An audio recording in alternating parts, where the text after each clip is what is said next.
Selamat pagi teman-teman semua. Di sini saya Salvia Elvareta Reva dari Nurse 2A. Saya akan menjelaskan tentang aplikasi dasar komputer. Nah, apa itu komputer? Istilah komputer mempunyai arti yang luas dan berbeda bagi setiap orang. Istilah komputer atau komputer diambil dari bahasa Latin computer yang berarti menghitung atau to compute atau to reckon. Menurut Blismer tahun 1985, komputer adalah suatu alat elektronik yang mampu melakukan beberapa tugas, yaitu menerima input, memproses input sesuai dengan instruksi yang diberikan, menyimpan perintah-perintah dan hasil pengolahannya, serta menyediakan output dalam bentuk informasi. Berikutnya ada komponen dari komputer, yaitu hardware dan software. Yang pertama hardware atau perangkat keras komputer, yaitu semua bagian fisik komputer dan dibedakan dengan data yang berada di dalamnya atau yang beroperasi di dalamnya seperti motherboard, power supply, prosesor, RAM, hard disk, CD drive, baterai CMOS, VGA card, sound card, dan lain-lain. Perangkat komputer ini harus terdiri dari keyboard, CPU (Central Processing Unit) yang merupakan otak dari komputer, kemudian monitor dan mouse. Berdasarkan fungsinya, peralatan komputer dapat dibedakan menjadi dua macam, yaitu peralatan masukan atau input dan peralatan keluaran atau output. Peralatan masukan atau input itu contohnya seperti keyboard, mouse, mikrofon, scanner, dan joystick. Kalau dia peralatan keluaran atau output seperti monitor, speaker, dan printer. Sedangkan perangkat CPU terdiri dari motherboard, power supply, prosesor, RAM atau random access memory, hard disk, CD drive, baterai CMOS, VGA card atau visual graphic adapter, dan sound card. Selanjutnya yang kedua ada software. Menurut Melvin tahun 2007 halaman 3 mendefinisikan perangkat lunak sebagai berikut. Perangkat lunak berfungsi sebagai pengatur aktivitas kerja komputer dan semua instruksi yang mengarah pada sistem komputer. Perangkat lunak menjembatani interaksi user dengan komputer yang hanya memahami bahasa mesin. Software dibangun berdasarkan permintaan atau kebutuhan penggunanya. Nah, perangkat lunak komputer ini terdiri dari OS atau sistem operasi dan program atau aplikasi komputer. Selanjutnya, internet. Nah, pasti kita tidak asing lagi dengan istilah internet ini. Internet adalah singkatan dari Interconnected Network, adalah jaringan komputer yang menghubungkan antar jaringan secara global. Internet dapat juga disebut jaringan dalam suatu jaringan yang luas. Menurut Sibero, tahun 2013, halaman 10, Internet adalah rangkaian hubungan jaringan komputer yang dapat diakses secara umum di seluruh dunia yang mengirimkan data dalam bentuk paket data berdasarkan standar Internet Protocol atau IP. Ini menurut Yuhefisar dalam Kusniawan dan Sardiarinto tahun 2016 halaman 2. Internet ini awalnya merupakan suatu rencana dari Departemen Pertahanan Amerika Serikat atau US Department of Defense pada sekitar tahun 60-an. Dimulai dari suatu proyek yang dinamakan ARPANET atau Advanced Research Project Agency Network. Beberapa universitas di Amerika Serikat, diantaranya UCLA, Stanford, UC Santa Barbara, dan University of Utah, diminta bantuan dalam mengerjakan proyek ini dan awalnya telah berhasil menghubungkan 4 komputer di lokasi universitas yang berbeda tersebut. Nah, agar komputer-komputer dalam suatu jaringan dapat berkomunikasi, maka dibutuhkan suatu protokol atau suatu aturan standar komunikasi baik antar komputer maupun antara jaringan komputer. Ada satu protokol yang dikembangkan oleh DARPA atau Defense Advanced Research Project Agency dalam pengembangan dari ARPANET dan juga digunakan oleh jaringan komputer berbasis sistem operasi Unix, yaitu protokol TCP atau IP, atau Transmission Control Protocol atau Internet Protocol. Ini menurut Alciano Gegani tahun 2019 halaman 12. Protokol TCP atau IP ini menjadi standar protokol yang digunakan pada jaringan internet karena TCP atau IP dikembangkan untuk dapat diterapkan di hampir segala jenis platform komputer, biasa dikenal dengan konsep open system. Selanjutnya, ada 4 badan yang bertanggung jawab dalam mengatur, mengontrol, serta melakukan standarisasi protokol yang digunakan, yaitu yang pertama Internet Society, kemudian yang kedua Internet Architecture Board, yang ketiga Internet Engineering Task Force, yang keempat Internet Research Task Force. Lalu, apa sajakah fungsi dari internet itu?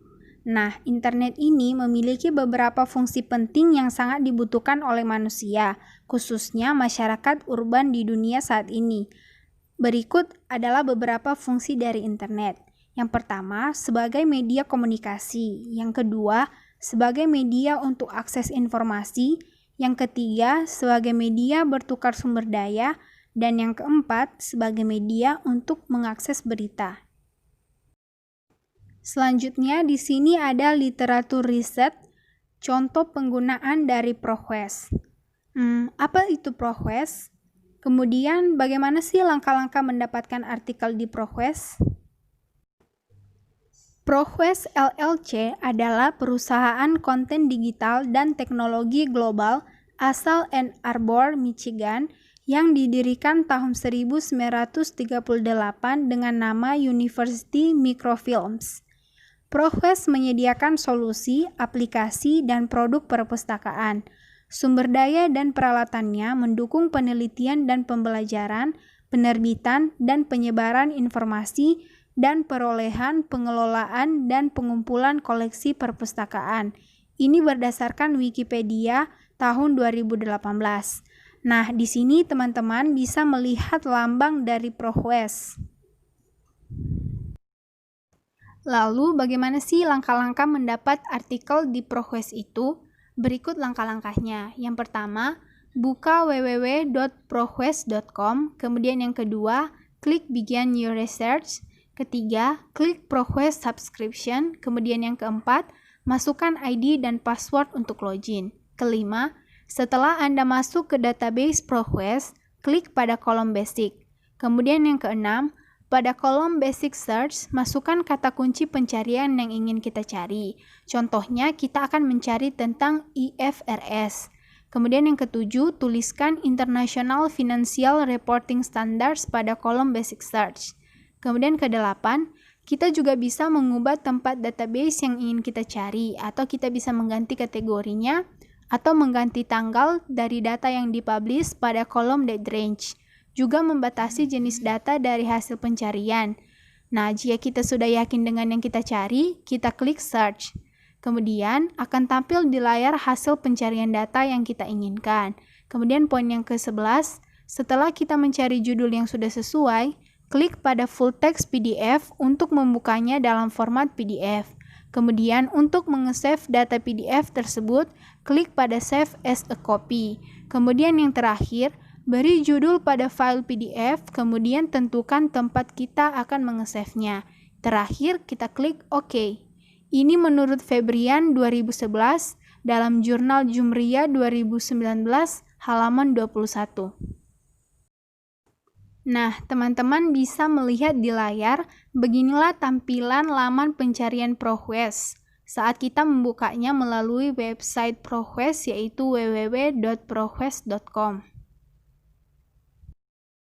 Selanjutnya, di sini saya akan menampilkan kasus yang sumbernya dari jurnal berjudul Aplikasi e-health berbasis teknologi smartphone dalam monitoring klien di komunitas, studi literatur. Nah, beberapa aplikasi baik dalam bentuk software maupun hardware atau integrasi keduanya dapat digunakan dalam optimalisasi pemberian pelayanan kesehatan. Salah satu yang digunakan dalam keperawatan komunitas adalah eHealth. Aplikasi eHealth ini dapat berbasis komputer atau terintegrasi dengan smartphone. Peluangnya di Indonesia ini cukup besar, terutama mHealth dan telemedicine. Kemudian ada beberapa penelitian yang menunjukkan bahwa eHealth ini sangat bermanfaat dalam pemberian pelayanan kesehatan.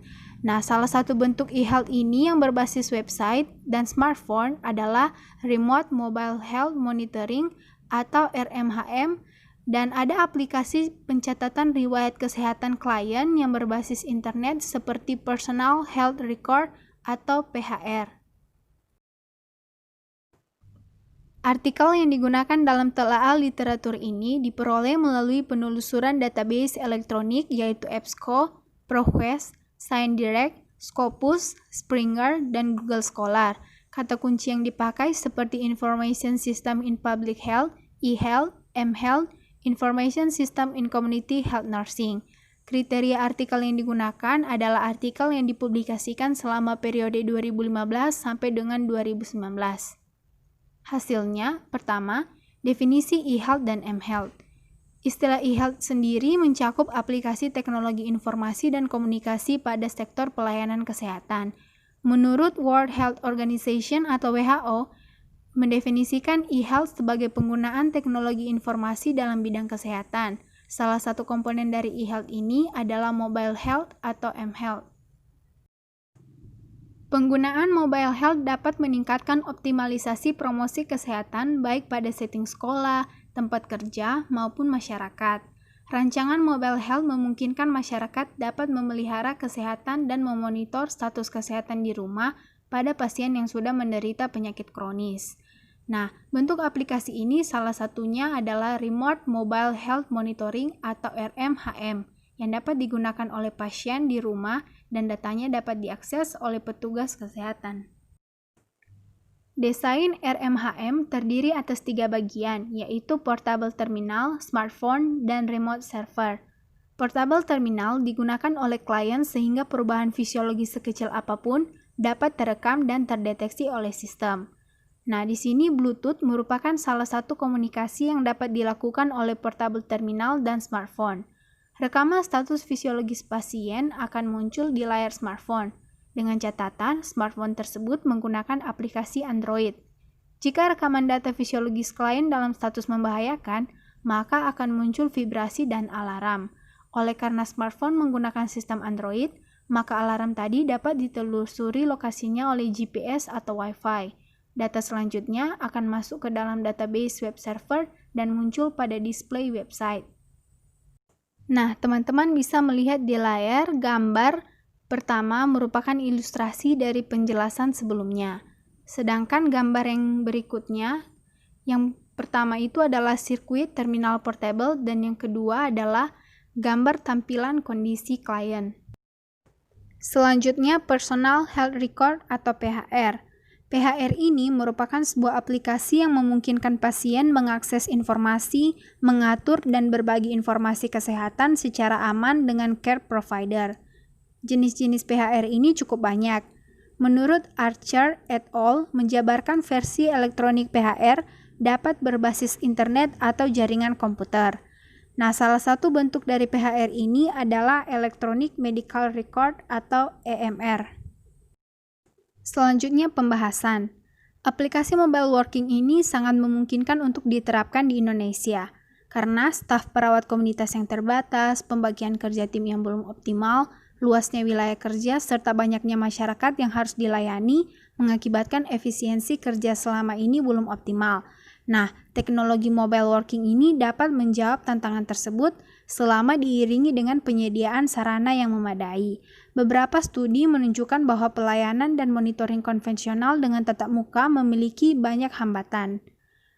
Contohnya itu seperti susahnya membuat komitmen waktu yang cocok antara klien dengan perawat merupakan salah satu faktor yang paling sering ditemukan. Nah, teknologi adalah salah satu pilihan yang dapat menjawab kesulitan tersebut, karena sekarang ini smartphone merupakan teknologi yang paling mudah diakses oleh semua lapisan masyarakat. Karena itu, pengembangan program teknologi kesehatan berbasis smartphone merupakan salah satu pilihan yang dapat digunakan untuk meningkatkan aksesibilitas masyarakat. Usia dewasa muda, sekitar umur 18-49 tahun, merupakan pengguna teknologi internet dan smartphone. Sekitar 74% sampai dengan 83% merupakan pengguna smartphone. Studi tentang penggunaan teknologi informasi menggunakan smartphone untuk memonitor kondisi klien di masyarakat dengan memberdayakan kader dilakukan oleh Dwi Dianti et al. Menggunakan program Sistem Informasi Sehat Holistik atau SISEHO. Kader yang sudah terlatih akan mendeteksi kondisi kesehatan klien berdasarkan keluhan yang dirasakan. Kemudian, keluhan-keluhan tersebut diinput ke dalam program SISEHO menggunakan smartphone milik kader. Kemudian, kader akan menentukan masalah klien dan menghubungi petugas kesehatan jika klien membutuhkan penanganan segera. Hasil penelitian menunjukkan bahwa kader dan petugas kesehatan dapat memonitor kondisi klien, melakukan deteksi dini di lapangan, dan memberikan penanganan yang tepat sesuai dengan keluhan yang dirasakan oleh klien. Kesimpulannya, dari studi literatur ini dapat disimpulkan bahwa di dalam setting komunitas, RMHM dan PHR merupakan aplikasi e-health yang dapat meningkatkan aksesibilitas pelayanan baik dari sisi klien maupun tenaga kesehatan. RMHM ini dirancang untuk dapat diakses baik oleh klien maupun tenaga kesehatan yang bertanggung jawab. Perawat komunitas di sini sebagai tenaga kesehatan yang memiliki tugas utama dalam upaya preventif dan promotif sangat penting untuk memahami perkembangan teknologi informasi. Sistem informasi yang ada saat ini belum dapat diakses khususnya oleh klien. Pengembangan aplikasi sistem informasi khususnya untuk monitoring status klien dan pencatatan riwayat kesehatan klien secara mendetail dan up-to-date sangat dibutuhkan. RMHM maupun PHR dapat diterapkan di tatanan pelayanan primer. Tentu saja, dukungan baik berupa dana, sarana, dan SDM dari pemerintah sangat diperlukan agar sistem ini dapat digunakan dengan optimal. Baik, demikianlah hasil presentasi saya. Saya ucapkan terima kasih.